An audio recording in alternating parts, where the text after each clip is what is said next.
Vamos abrir as nossas Bíblias no livro do profeta Daniel, capítulo de número 4. Diz assim a palavra do Senhor. Depoimento do rei Nabucodonosor aos homens de todas as nações, povos, línguas e culturas que vivem em todas as partes do mundo, paz e prosperidade. Pareceu-me bem e necessário divulgar os sinais e maravilhas que Deus o Altíssimo tem realizado em meu favor. Quão magníficos são os seus sinais e quão poderosas as suas maravilhas. O seu reino é um reino soberano que dura para sempre, e o seu domínio permanece de geração em geração. Eu, Nabucodonosor, estava satisfeito e próspero em minha casa no meu palácio. E eis que tive um sonho que me abalou profundamente e me deixou alarmado.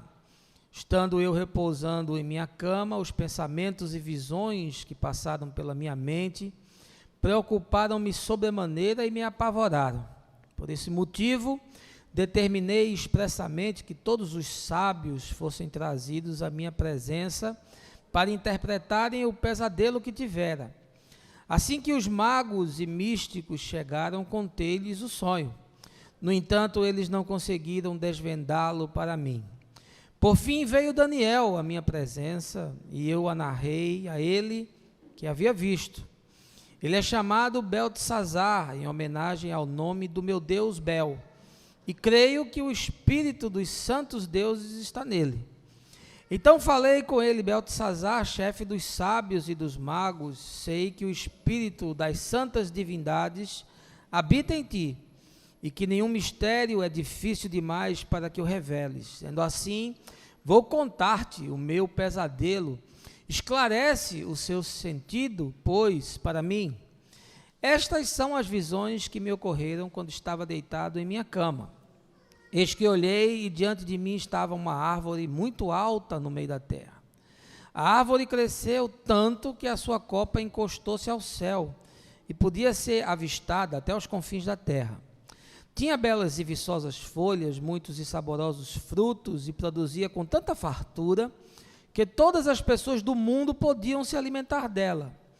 Debaixo dela os animais do campo encontravam um abrigo aconchegante e seguro, e as aves do céu viviam alegres em seus galhos e ramos. Todas as criaturas se sustentavam daquela árvore.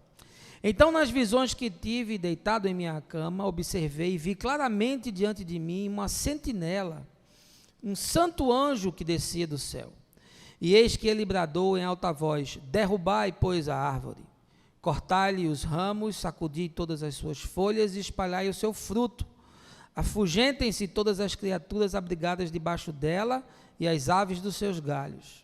Contudo, deixai na terra o tronco com as raízes, presos com uma cinta de ferro e de bronze. Fique ele no chão, em meio à relva do campo. Ele será rasgado pelo orvalho do céu e se alimentará da grama da terra como os animais. A mente humana lhe será extirpada, e esse tronco será como um animal, até que se passem 7 tempos ou anos. E esta sentença é, pois, proclamada por sentinelas. Os seres angelicais declaram o veredito, a fim de que todos os que vivem saibam que o Altíssimo domina sobre todos os reinos dos seres humanos e os dá a quem quer e quando deseja, e pode decidir colocar no poder o mais simples dos homens. Este, portanto, é o sonho que o rei Nabucodonosor tive. Agora, Beltesazar, diz-me claramente a correta interpretação desse pesadelo, porquanto nenhum dos sábios do meu reino tem capacidade para interpretá-lo para mim, exceto tu, pois o espírito dos santos deuses vive em ti. Daniel, cujo nome babilônico era Beltesazar, ficou perplexo por algum tempo e os seus pensamentos o deixaram aterrorizado. Então o rei procurou deixá-lo à vontade, dizendo: Beltesazar, não te deixes abalar pelo que te foi revelado acerca do meu pesadelo. Não te assustes. Ao que Beltesazar respondeu: ó meu senhor, quem me dera o teu sonho só se aplicasse aos teus inimigos e o seu significado fosse apenas contra os que te odeiam.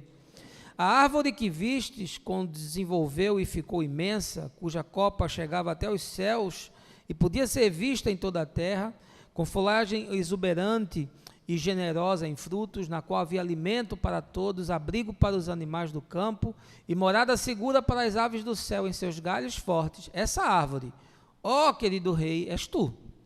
Foste tu que cresceste e te tornaste grande e majestoso em todo o mundo, porquanto o teu poder cresceu até alcançar o céu e o teu domínio se estende até os confins da terra. E tu, ó majestade, viste também uma sentinela, um ser angelical que descia do céu e ordenava: derrubai a árvore e destruía. Porém, deixa na terra o resto do tronco com as raízes, presos mediante uma cinta de ferro e de bronze. Deixai o tronco no chão, em meio à relva do campo. Ele será molhado com o orvalho que vem do céu, e viverá com os animais selvagens, até que se transcorram 7 anos ou períodos de tempo. Sendo assim, eis a interpretação do teu sonho, ó rei, e este é o decreto que o Altíssimo expediu contra a vossa majestade, meu senhor. Tu serás expulso do convívio com os seres humanos e viverás com os animais silvestres, comerás capim como os bois e serás molhado pelo orvalho do céu. Passarão 7 períodos de tempo até que admitas que o Altíssimo domina sobre os reinos de todos os homens e os dá a quem quer e quando deseja. Todavia, a ordem para deixar o resto do tronco da árvore com raízes significa que o teu reino te será restituído quando reconheceres que os céus dominam. Portanto, ó querido rei, aceita o meu conselho, reconhece os teus pecados, abandona a maldade e passa a praticar a justiça e a exercer compaixão pelos carentes e necessitados. Talvez assim, de fato, continues a viver em paz e tranquilidade.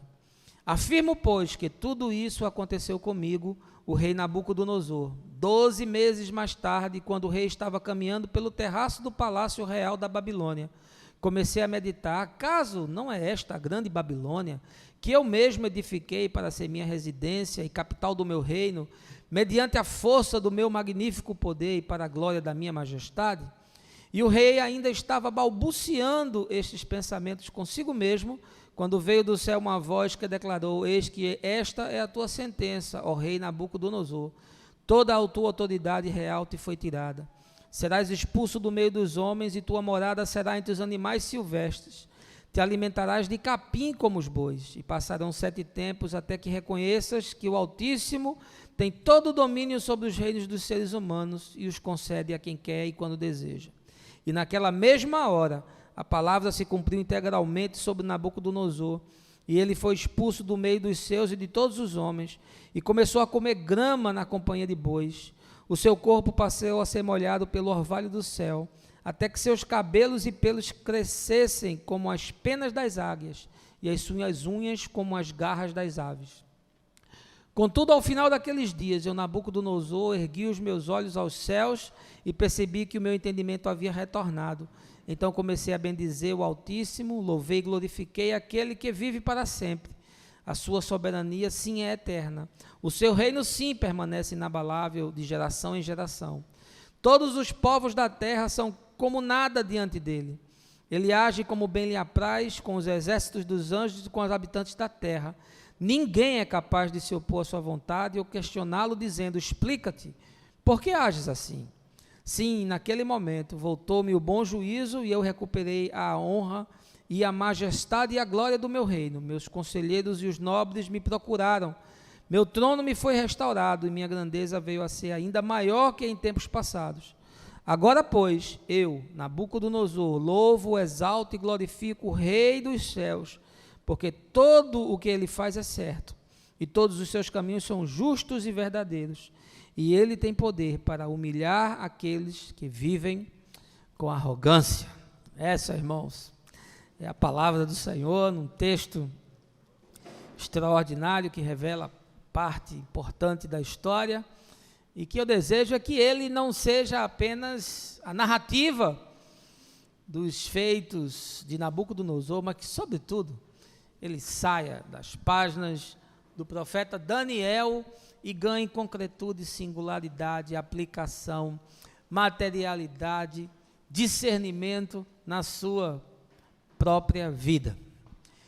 Eu tenho acompanhado que um dos assuntos mais comentados das últimas semanas, sem dúvida, foi a eleição de Donald Trump como presidente dos Estados Unidos. E o simples mencionar do tema já gera em muitos calafrios e previsões apocalípticas já despertam aí. Eu fiquei curioso e achei intrigante o fato de que o futuro presidente, mesmo com tudo que depõe contra ele, ou seja, racismo, xenofobia, fundamentalismos diversos, um currículo profissional que revela negócios escusos, ainda assim foi eleito com 82% dos votos dos evangélicos. Para quem sabe como a política funciona, é muito certo que Trump não vai poder fazer tudo o que prometeu nos arroubos da campanha.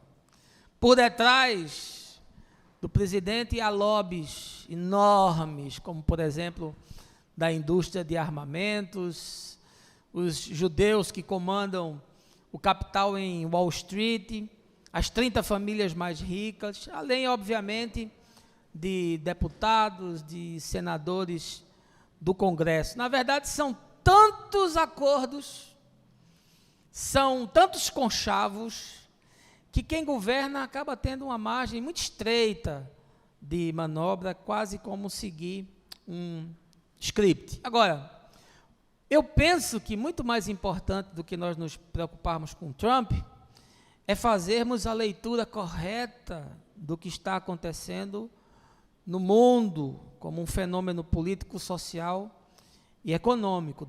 Donald Trump, na verdade, é uma pequena peça de um enorme quebra-cabeça. Mas a verdade é que, como a maioria das pessoas não consegue juntar essas peças, e isso porque estão sob a influência de ideologias e de culturas, o desenho final nunca consegue ser percebido. Agora, para quem analisa a história e consegue fazer uma leitura por cima do muro da mídia, o fenômeno pode ser facilmente discernido, como se fosse um cone de uma espiral que vai se adensando. Uma profecia que está se desenrolando, ganhando volume e chegando ao seu momento final. A batalha, meu irmão, que nós assistimos nas eleições americanas, não foi entre republicanos e democratas.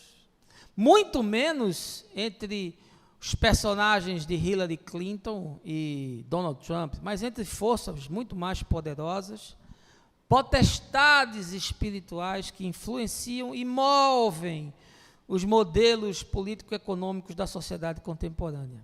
Essa é que é a verdadeira batalha, e é isso o que realmente importa, porque o fenômeno é muito mais significativo do que os atores. Eu tenho lido com muita acuidade os textos que tratam desse tema e gostei muito da opinião extremamente assertiva da jornalista e ativista canadense Naomi Klein. Ela fez para mim a leitura perfeita do que está acontecendo no cenário mundial, ou seja, é uma luta entre o modelo neoliberal de Hillary Clinton, que é marcado pelos lobbies, pelo tráfico de influência, pelo relacionamento extremamente promíscuo entre o Estado e as forças do capitalismo privado, o modelo que produz destruição de barreiras comerciais, que abre as fronteiras das nações, que visa o surgimento de um poder político centralizado, que incentiva o multiculturalismo, produz os blocos continentais, como por exemplo o que ocorre hoje com a Europa. Isso tudo em contraposição ao modelo ortodoxo de Trump, que é baseado num nacionalismo nostálgico, na promessa de recuperação das indústrias locais, no fechamento das fronteiras, na valorização dos empregos. É uma espécie de retorno ao way of life americano. E para fazer isso, Trump está disposto a esquecer antigas alianças, romper com tratados, andar na contramão dos mercados ele vai buscar desenvolver o que eu estou chamando de arianização da raça americana. Ou seja, latinos, negros, muçulmanos e mulheres são indigentes infectados que estão poluindo esse país. Pois bem, qual é a minha questão essa manhã? Até onde Trump pode ir? Será que ele é o cavaleiro do Apocalipse? Com seu destempero peculiar, ele pode apertar o botão que vai fazer os mísseis atômicos saírem dos submarinos e provocar a tão temida Terceira Guerra Mundial? E os demais atores? E os presidentes da Europa, da Alemanha, da França, da Inglaterra? Como é que se comportarão os países emergentes poderosos como Rússia, Índia e China? Quem é que vai influenciar esse cenário atual? Como é que o Japão vai reagir? E a temida Coreia do Norte? E o Oriente Médio, com seus problemas eternos entre judeus e palestinos, a guerra da Síria, o Irã? Para onde é que o mundo está caminhando? Você consegue discernir o que está acontecendo? Você consegue fazer essa leitura?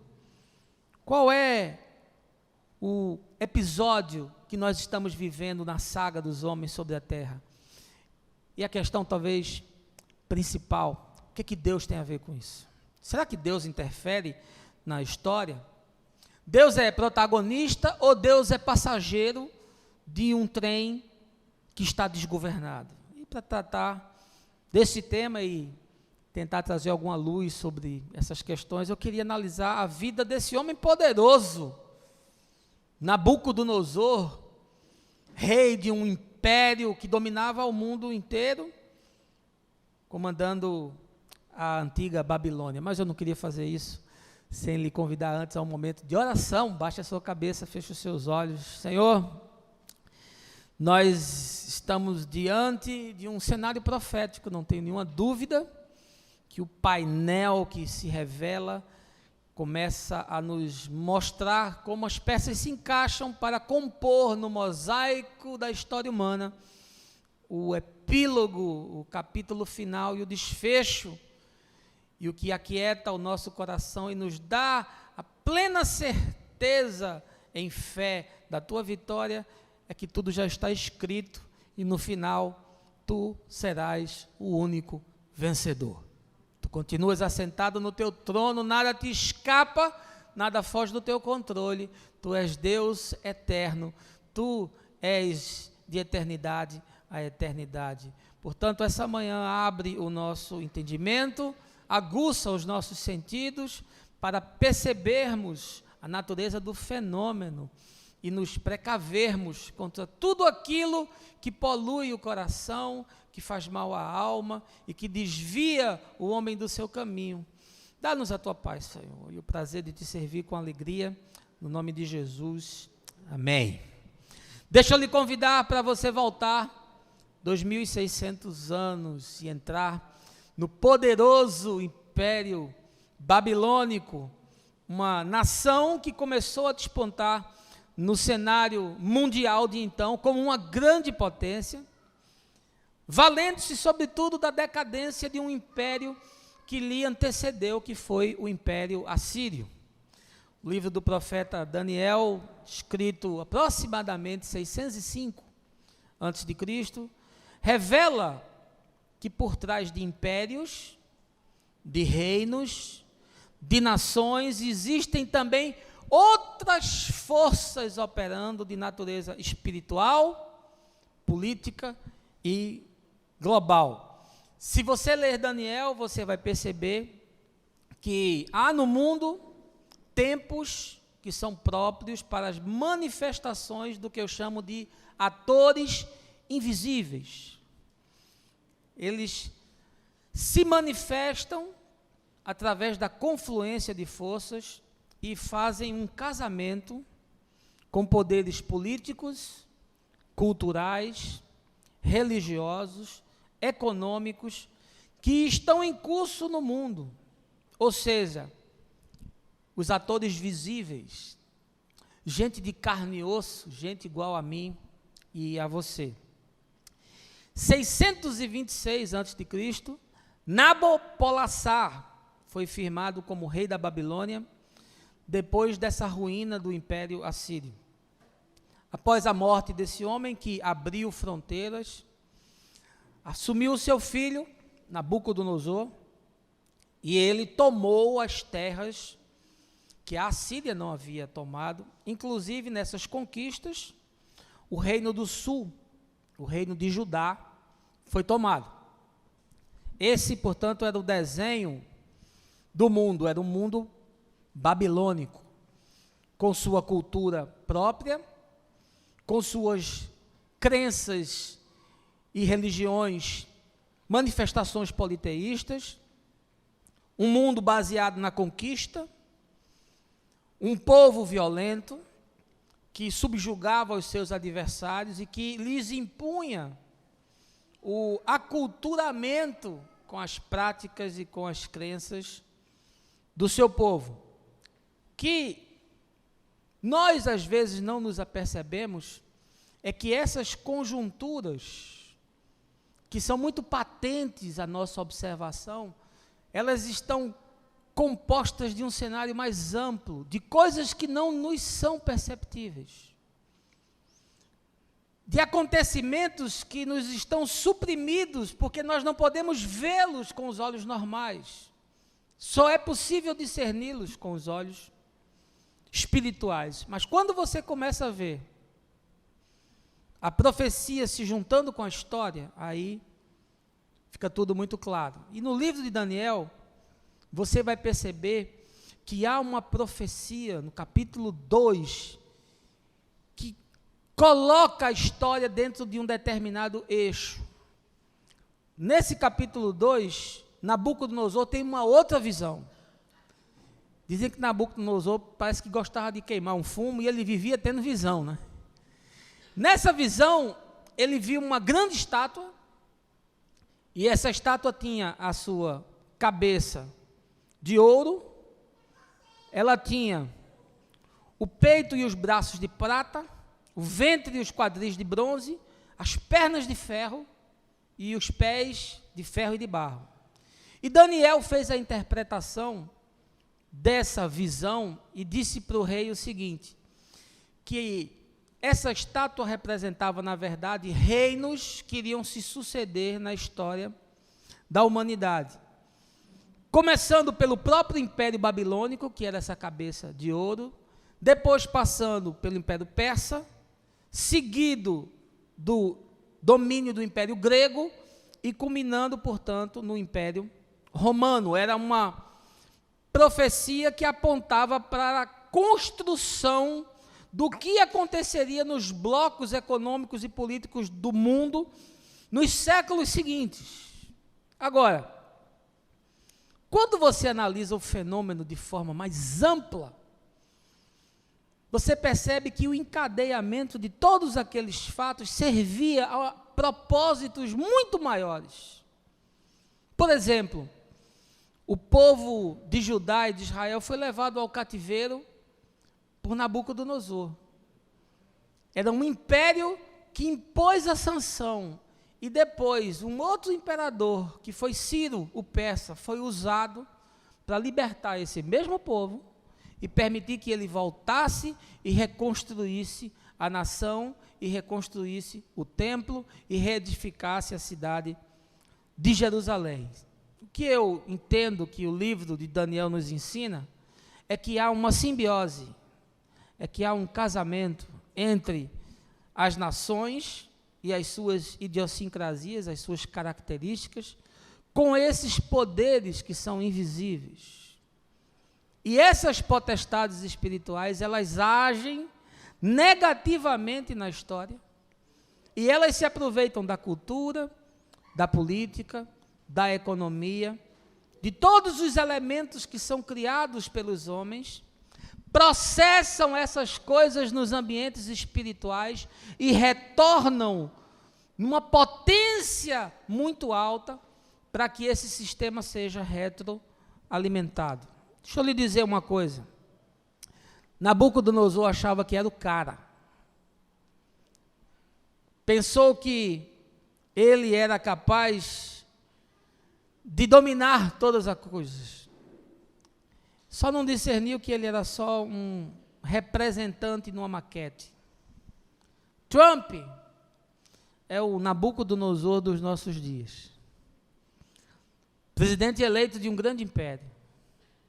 Imaginando o que pode fazer, que pode acontecer, que pode decidir, que pode mudar o curso da história, que pode apertar um botão. Tolo. Todos esses homens, de alguma forma, são influenciados por forças muito mais poderosas, que mexem com poderes sutis. Mas o bom de tudo isso é que sobre todas essas coisas existe um Deus que controla o destino e a história para que ela seja conduzida conforme o seu próprio propósito. Amém, gente? Deus continua no trono. Deixa eu lhe dar uma notícia. Deus continua sendo bom e Deus continua sendo Deus. Não há absolutamente nada que fuja do seu controle. O que é que Trump vai fazer? Eu não sei, não estou preocupado com isso.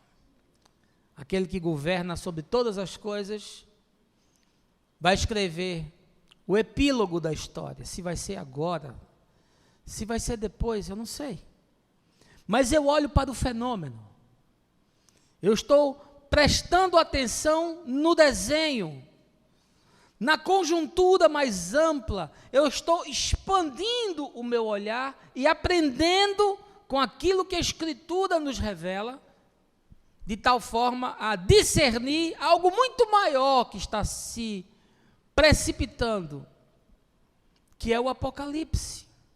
O Apocalipse que João primeiramente teve nos seus dias, essa visão com um cumprimento imediato, mas que se projeta por toda a história medieval, pela Idade Moderna, e chega aos nossos dias, porque a espiral está se adensando. Eu penso que as palavras proféticas de Jesus em Mateus, capítulo 24, quando ele fala do desfecho, de cumprimento das profecias, essa fala cabe em todas as gerações. Todas as gerações, de alguma maneira, vivem o seu próprio apocalipse.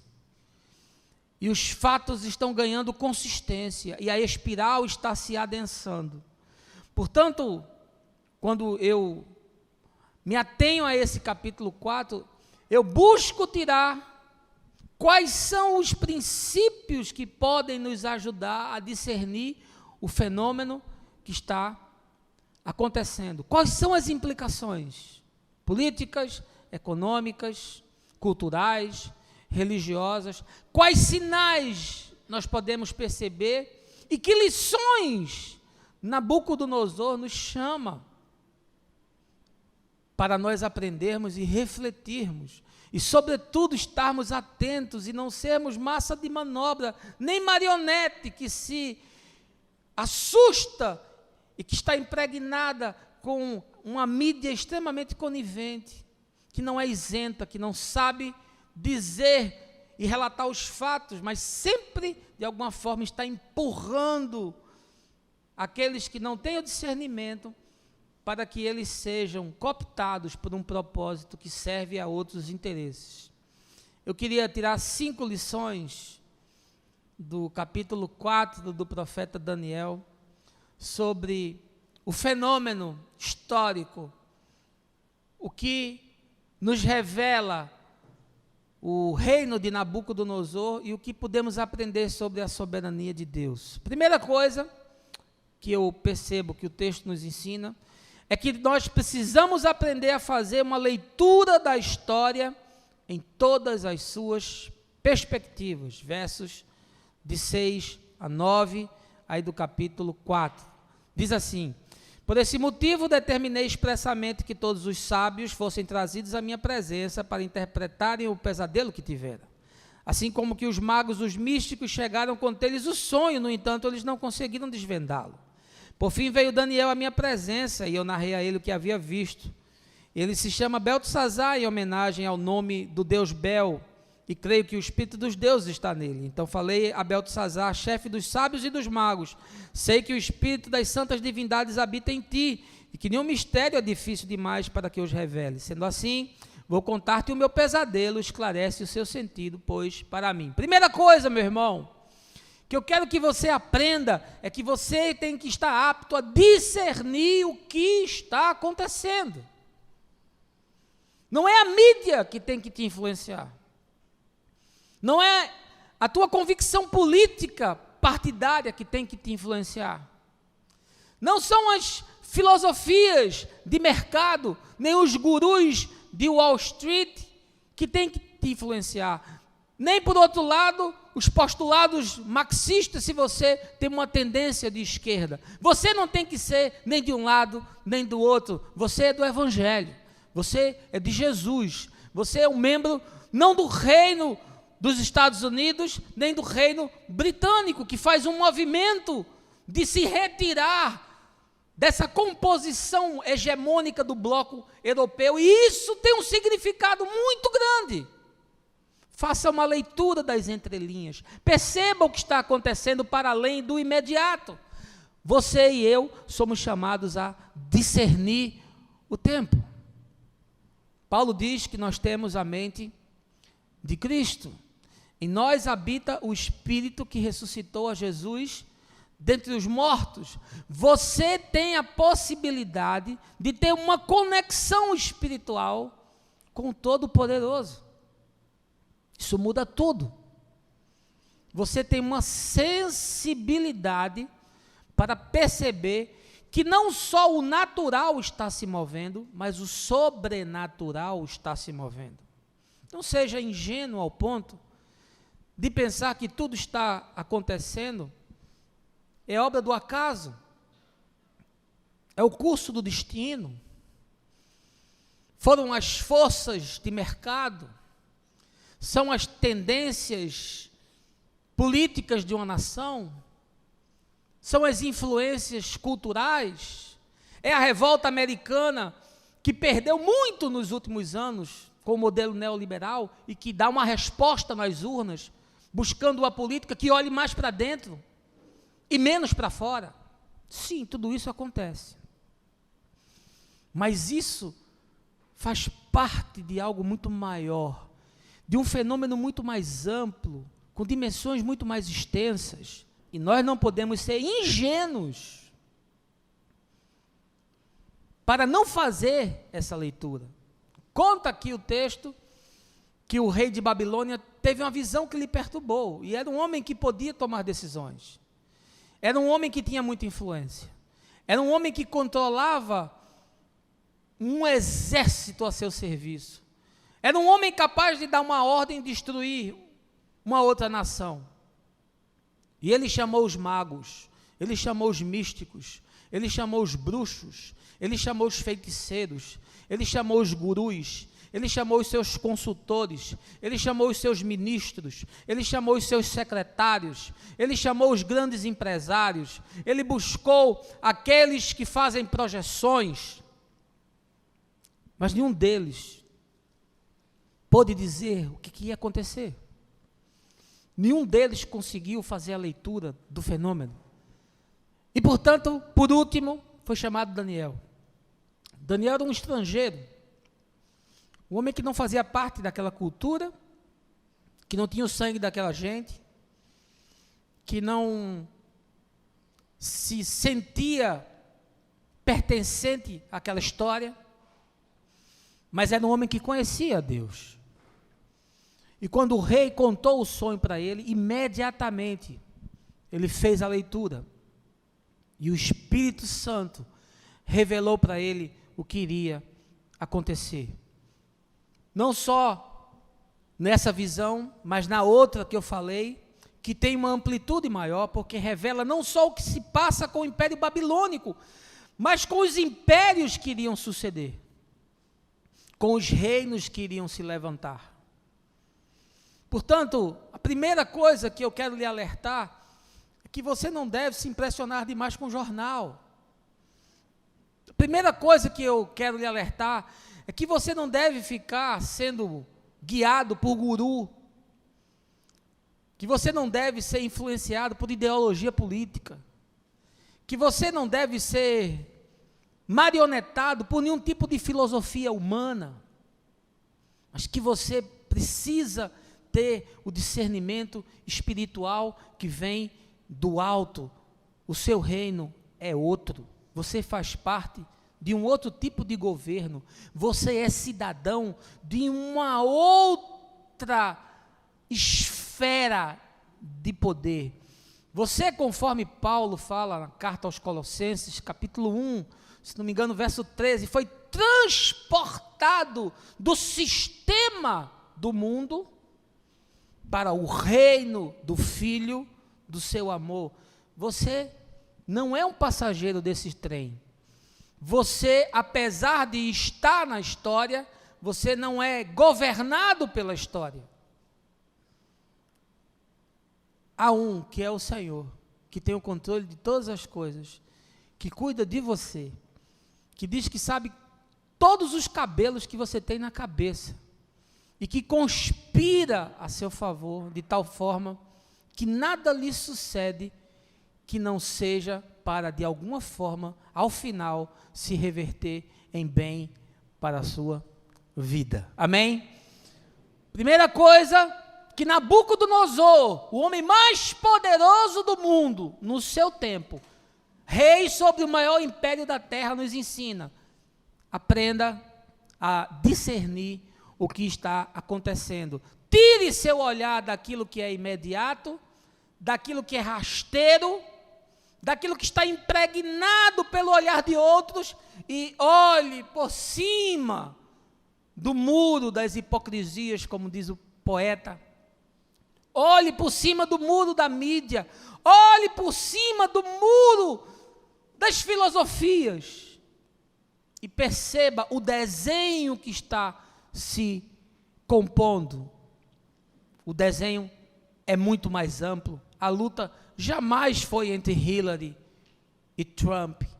Na verdade, essa pequena luta que nós vimos, ela é o reflexo de uma luta muito maior que está acontecendo no mundo, de uma polarização que você vai assistir, como a saída do Império Britânico da União Europeia. É um sinal. Ela é movida pelo mesmo sentimento que fez com que Trump fosse eleito. O fenômeno está se adensando. Perceba, discirna o que está acontecendo. Segundo lugar, o texto nos ensina que toda autoridade carrega as implicações e responsabilidades pelos seus feitos. Veja aí versos de 14 a 17. E eis que ele bradou em alta voz: derrubai, pois, a árvore, cortai-lhe os ramos, sacudi todas as suas folhas e espalhai o seu fruto. Afugentem-se todas as criaturas abrigadas debaixo dela e as aves dos seus galhos. Contudo, deixai na terra o tronco com as raízes presas com a cinta de ferro e de bronze, fique ela no chão, em meio à relva do campo. Ele será regado pelo orvalho do céu e se alimentará da grama da terra como os animais. A mente humana lhe será extirpada, e esse tronco será como um animal até que se passem 7 dias, ou tempos, ou anos. E esta sentença é, pois, proclamada por sentinelas. Os seres angelicais declaram um veredito, a fim de que todos os que vivem saibam que o Altíssimo domina sobre todos os reinos dos seres humanos e os dá a quem quer e quando deseja. Segunda coisa que o texto nos ensina é que quem tem autoridade também tem responsabilidade.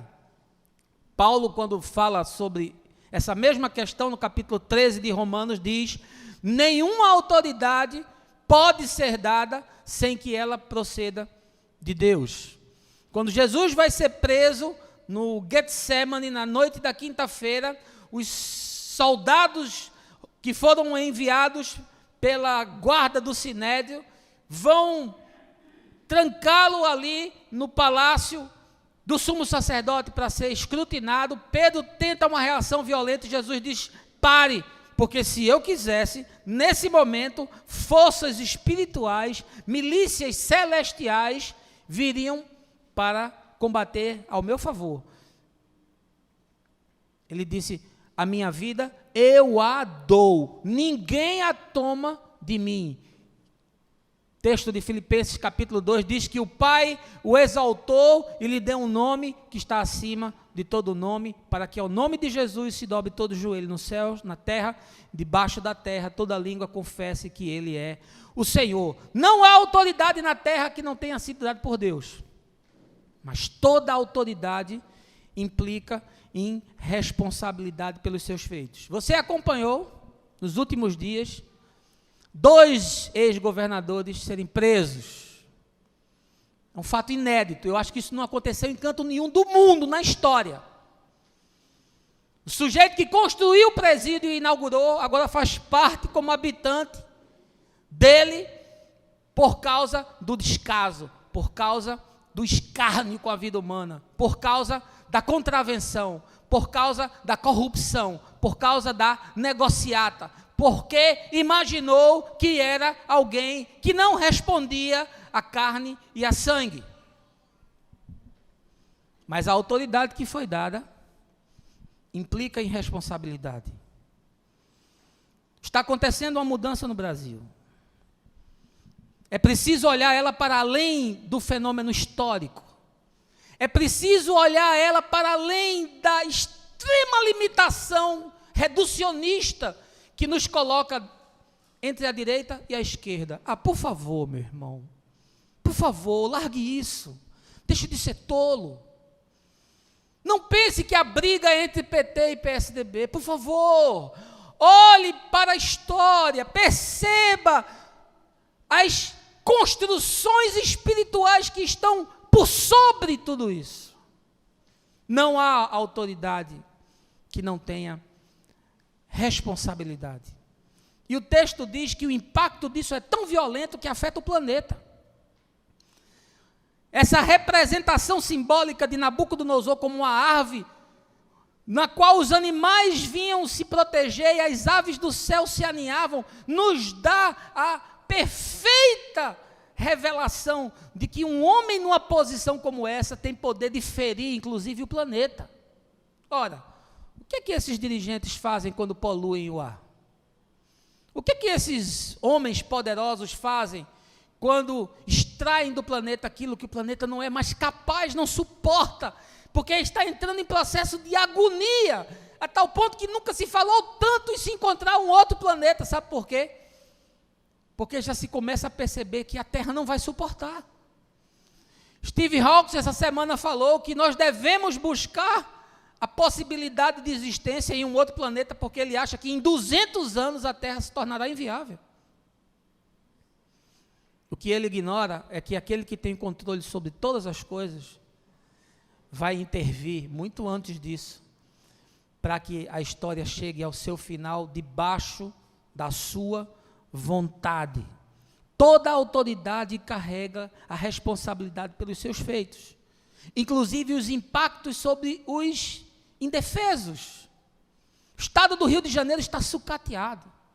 O estado do Rio de Janeiro foi destruído. Ele é uma projeção micro num desenho macro, porque o que aconteceu com o Brasil é algo de semelhante exposição. O país está quebrado, meu irmão. Eu sou empresário, eu sei dos impactos disso. Eu vejo, eu tenho clientes e eu estou dentro de empresa todos os dias. E eu vejo o que está acontecendo. O país foi destruído, o país está completamente impossibilitado. Não é só carga tributária, não. Existe uma força muito mais poderosa que manipula tudo isso. E nós achamos que o problema é entre esquerda e direita. Por favor, meu irmão, saia disso. Cresça. Não fique nessa briguinha boba, tola. Porque a coisa é muito mais ampla e a força é muito mais poderosa do que Aécio e Dilma. Será que você não consegue fazer essa leitura? Será que o que influencia você é Veja Isto É Folha de São Paulo e Rede Globo? Por favor, entenda. O que aconteceu no Rio de Janeiro é um fenômeno que nos revela o descaso. E o impacto disso vem sobre os pequeninos, os que ficam nas filas dos hospitais, aqueles que precisam de segurança, daqueles que têm suas casas invadidas nas favelas por policiais perversos, que são mal pagos, porque há uma polícia boa, há uma polícia que é assassinada com a queda do helicóptero que aconteceu ontem, que está tentando proteger eu e você que somos cidadãos, mas há uma polícia corrupta, porque o sistema privilegia isso também. Mas alguém está lá em cima sentado no gabinete assinando e metendo a caneta e fazendo conchavos e fazendo acordos, e ele tem responsabilidade. O que Nabucodonosor nos ensina é que a sentença vem.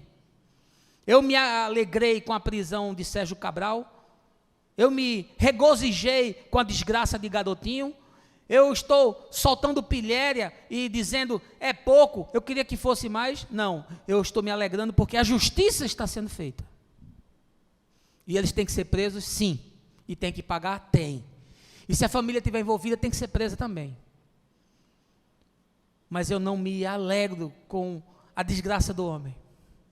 A minha expectativa é que eles, na solidão e na angústia da cadeia, se arrependam. Porque se houve perdão para o meu pecado, certamente vai haver perdão para o pecado deles. A terceira coisa que o texto nos ensina é que Deus tem em suas mãos a justiça e a misericórdia. Ninguém existirá impunemente diante dele. Veja aí os versos de 24 a 27. Sendo assim, eis a interpretação do teu sonho, ó rei, e este é o decreto que o Altíssimo expediu contra a vossa majestade. Tu serás expulso do convívio com os seres humanos e viverás com os animais silvestres, comerás capim com os bois e serás molhado pelo orvalho do céu. Passarão 7 períodos de tempo até que admitas que o Altíssimo domina sobre todos os reinos. Todavia, a ordem para deixar o resto do tronco da árvore com as raízes significa que o teu reino te será restituído quando reconheceres que os céus dominam. Portanto, ó querido rei, aceita o meu conselho, reconhece os teus pecados, abandona a maldade e passa a praticar a justiça e exercer compaixão pelos carentes e necessitados. Talvez assim, de fato, continues a viver em paz e tranquilidade. Sabe o que aqui Nabucodonosor nos ensina? É que Deus tem na sua mão justiça e misericórdia.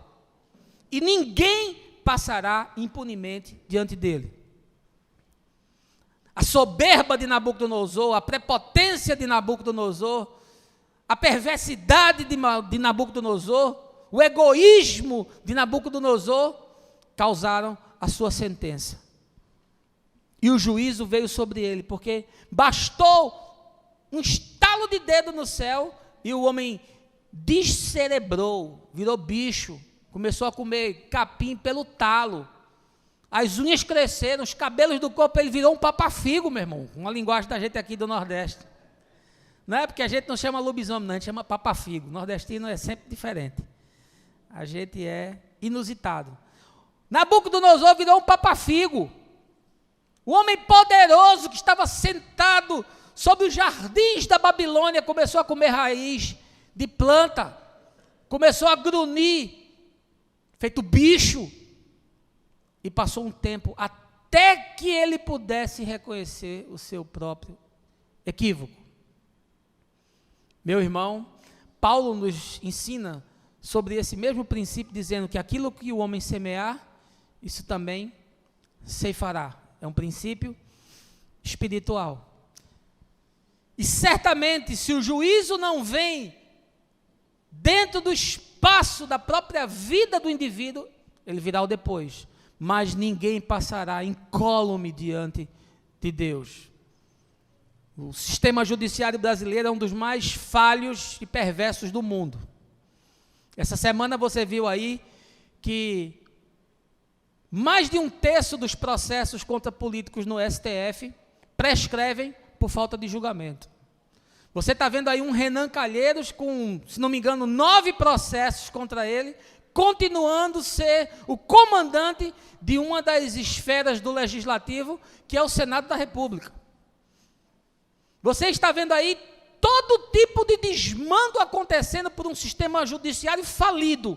O cara pode escapar do STF, mas não vai escapar do juízo do Deus que governa sobre todo o universo. Se você quer saber qual é a marca mais imprescindível do reino de Deus, é a justiça. Foi a justiça de Deus que matou Jesus. Porque ou ele matava Jesus, ou ele matava você. Porque o salário do pecado é a morte. Deus matou Deus para salvar você. A justiça de Deus é irrevogável, inamovível. E Nabucodonosor nos ensina que a sentença veio contra ele. Agora, o curioso é que juntamente com a sentença que Daniel trouxe, também veio um aviso de que havia possibilidade da misericórdia.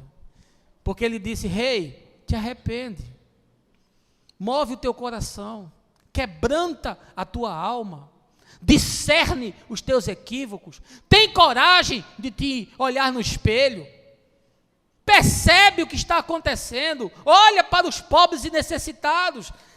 É a profecia de Daniel, mas tem tudo a ver comigo e com você, meu irmão, porque justamente Deus coloca sempre diante de nós a justiça ou a misericórdia, e ainda assim a Escritura diz que ao final a misericórdia triunfará sobre o juízo, mas não há como escapar disso. É tempo de arrependimento, é tempo de conserto. Se ouvires a sua voz, não endureçais o vosso coração. Eu estou lhe trazendo uma palavra de Deus, meu irmão, essa manhã. Deus está falando com você. Se você ouvir, não endureça. Não seja recalcitrante, não ande mais por atalho. Tome as decisões que você tem que tomar. Arrependa-se hoje. Mude a perspectiva e o projeto da sua vida, porque a justiça está à porta. Porque a própria existência conspira a favor ou contra aquele que insiste em viver o mal, e se corromper, e se desviar do caminho do bem, do caminho da paz, do caminho do amor, do caminho da justiça. O que o texto nos ensina é que a misericórdia de Deus estava disponível para Nabucodonosor, mas ele não quis. A misericórdia de Deus estava disponível para Sérgio Cabral, mas ele não quis. A misericórdia de Deus estava disponível para garotinho que se diz um homem do evangelho, mas ele não quis. Caio batizou o garotinho. Caio andava com o garotinho 2 ou 3 vezes por semana ensinando a Bíblia para ele. Mas ele não quis. Estava disponível para Eduardo Cunha, mas ele não quis.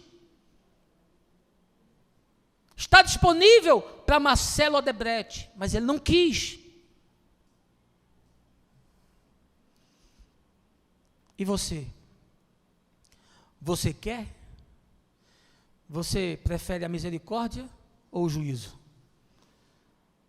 Trump vai querer? Ou você acha que o que se faz debaixo do sol passa impune diante de Deus? Ou você acha que ferir o planeta e sangrá-lo como se sangra um porco passa impune diante de Deus? Ou você acha que o clamor dos pequeninos não chega diante de Deus? Não é isso que a história do povo no Egito nos ensina? Que um povo com 400 anos de escravidão, clamando, chorando, gemendo, Deus disse: eu ouvi o que está sendo feito lá. Você acha que Deus não ouvirá 200 milhões de brasileiros clamando e gritando por justiça? Ou você acha que o que está acontecendo no nosso país é obra do acaso? Você acha que Sérgio Moro está ali por obra do acaso? Você acha que esses homens que fazem parte do Ministério Público Federal, da Polícia Federal, que estão arriscando a vida, estão ali por acaso? Alguma coisa começou a mudar, meu irmão. E graças a Deus que está mudando, respeitando-se as instituições democráticas, porque na França mudou com muito sangue, quando a Bastilha caiu. Porque outros países do mundo só se tornaram nações decentes depois do derramamento de muito sangue. E eu torço para que no Brasil a mudança venha por intermédio das instituições.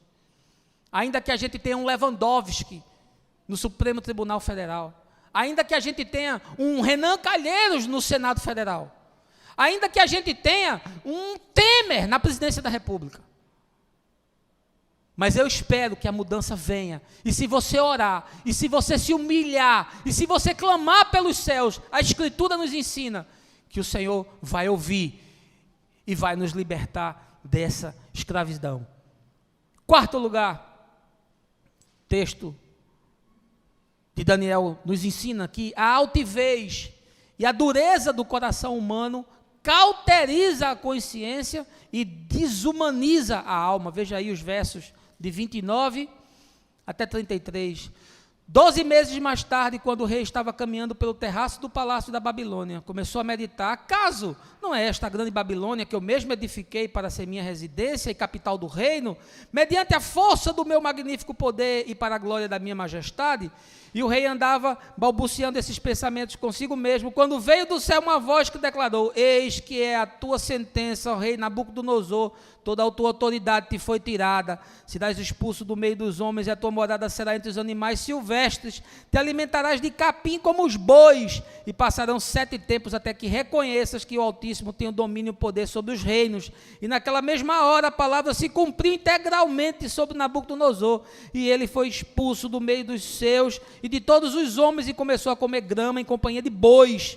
O seu corpo passou a ser molhado pelo orvalho do céu, e os seus cabelos e pelos cresceram como as penas das águias, e as suas unhas como as garras das aves. Mesmo depois de Daniel dizer para ele o que iria acontecer, que o cara ia se tornar um bicho, que ele ia ficar descerebrado, que ele ia perder o seu poder, o seu trono, o seu status, o cara continuou fazendo as mesmas coisas. Diz que José Disseu continuou fazendo o mesmo tipo de corrupção, mesmo depois de estar preso com uma filha de 4 anos de idade que não pode crescer na companhia do pai. Diz que a Odebrecht continuou fazendo corrupção, pagando propina e dando toco, mesmo depois do presidente da empresa estar preso. E você acha que você é diferente desses homens? Se você acha, é porque você não conhece a natureza humana. Porque eu quero lhe dizer uma coisa: eu sou exatamente igual a eles.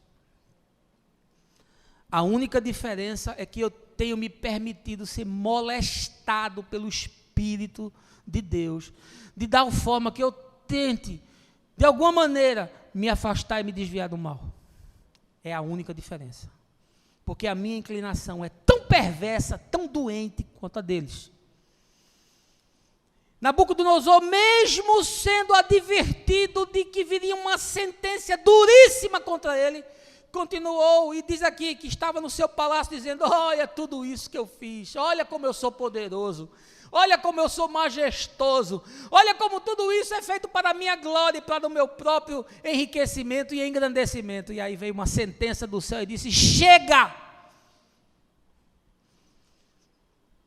Eu vejo na história muitos e muitos e muitos momentos em que Deus disse: chega. Só quem não consegue fazer uma leitura desprovida de paixões e ideologias, não consegue perceber, interpretar, quando Deus mete a sua mão e muda o curso da história, porque Ele é Deus. Ele não precisa dar satisfação para eleitor, ele não precisa dar satisfação para os impérios da terra, nem para as grandes empresas, nem para os grandes mercados.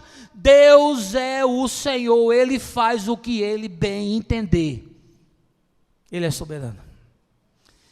Agora, sabe o que é bom? É que Ele é justo. Ele não faz nada que fuja a seu próprio conselho de justiça. Deus é bom. Jesus nos ensinou isso. Deus é bom. Jesus nos manifestou a faceta de quem Deus é. Você quer saber quem é Deus? Olhe para Jesus. Nele está revelado todos os segredos, todas as dimensões, que não nos era perceptível, mas nele a palavra encarna, e nós podemos agora fazer uma outra leitura, não mais pelo texto, mas pela palavra que anda, que fala, que vive, que abraça, que respira, que sua, que chora, e que sangra, e que morre, e que ressuscita. Ele continua sendo Deus.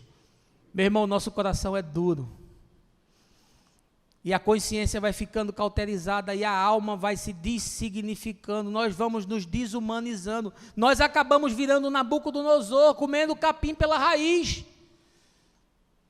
Eu e você, sem o Espírito de Deus, viramos bicho. Não cresce as unhas, nem os dentes, nem o cabelo, não. O meu até o cabelo já cresceu, né? Você não vira um papafigo, não, mas você vira uma projeção de um bicho, com inclinação e com sentimento de bicho. Quando você despreza aquele que está do seu lado, aquele que está sofrendo, aquele que está gritando, aquele que está clamando por justiça, está diante de você, e você não percebe, você virou bicho. Quando você acha que o seu impériozinho, a sua vidazinha, o seu negóciozinho é o que mantém você, você virou bicho. Ou você acha que é você que põe pão na sua mesa? Ou você acha que é a sua competência que faz o cliente ir lá e assinar um negócio e botar dinheiro na sua conta? Ah, por favor, meu irmão. Não brinque com Deus, não. O pão está na sua mesa porque é misericórdia dele. Você acordou hoje porque é misericórdia dele. Há uma semana atrás, um dos meus melhores amigos, com 62 anos de idade, jogando futebol com os netinhos, teve um infarto fulminante e morreu. Porque chegou a sua hora. E o pai disse, eu quero estar com você hoje na mesa. Hoje você vai cear comigo, Aloísio Figueiredo. Meu beijo e minha reverência pela sua vida, meu irmão. E muito em breve nós vamos estar nessa mesa, celebrando a vitória do amor e do perdão. Não pense que é você, é ele. Se ele lhe deu, seja sábio para administrar esse dinheiro. Se ele está botando nas suas mãos, seja cuidadoso, porque ele dá e ele tira. Ele exalta e ele humilha. Ele apertou uma veiazinha da coronária de Aloísio e Aloísio morreu. Mas que bom que ele tinha todo o entendimento e toda a consciência de quem é Deus, e dizia, como eu quero estar com o Pai. Ele falava para todo mundo que queria estar com Jesus. Agora, ele está. E você, está pronto? Se ele lhe chamar hoje, você está pronto? A sua vida reflete a sua fé? O seu coração é de carne ou é de pedra? E em último lugar, o texto nos ensina que os planos de Deus são insondáveis, porque Ele é soberano e mantém todas as coisas sob o seu estrito controle. Veja aí os versos de 34 a 37. Contudo, ao final daqueles dias, eu, Nabucodonosor, ergui os meus olhos aos céus e percebi que o meu entendimento havia retornado. Então comecei a bendizer o Altíssimo, louvei e glorifiquei aquele que vive para sempre. A sua soberania, sim, é eterna. Todos os povos da terra são nada diante dele. Ele age como bem lhe apraz, com os exércitos dos anjos e com os habitantes da terra. Ninguém é capaz de se opor à sua vontade.